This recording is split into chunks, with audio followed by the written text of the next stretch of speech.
Hello aspirants. इस video में हम बात करेंगे कैट के प्रीवियस ईयर क्वेश्चन की। इसमें हम बात करने वाले हैं कैट के क्वांट के 2022 के स्लॉट 2 का एक क्वेश्चन है। ये क्वेश्चन मैक्सिमा और मिनिमा का है।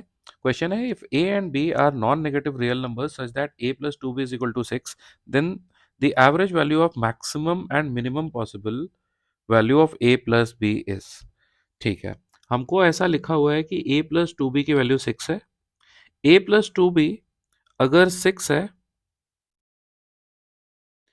तो a प्लस बी की वैल्यू होगी 6 माइनस बी।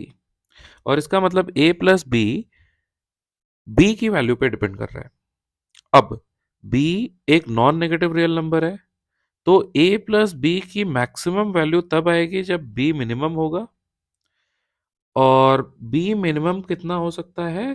0। मतलब अगर b की वैल्यू 0 हुई तो a प्लस बी का मैक्सिमम वैल्यू आएगा, और वो कितना आएगा? 6। अब देखते हैं b मैक्सिमम कितना हो सकता है। आप देखो, a प्लस 2b अगर 6 है और a और b दोनों नॉन नेगेटिव वैल्यूज हैं, तो b मैक्सिमम हो इसके लिए a मिनिमम होना पड़ेगा, और मिनिमम a कितना होगा? 0।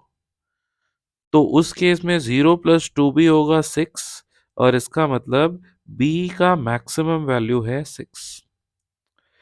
If maximum value of b is equal to 6, in that case, I am sorry, उस केस में b की मैक्सिमम वैल्यू कितनी हो जाएगी? 6 नहीं, 3, है ना?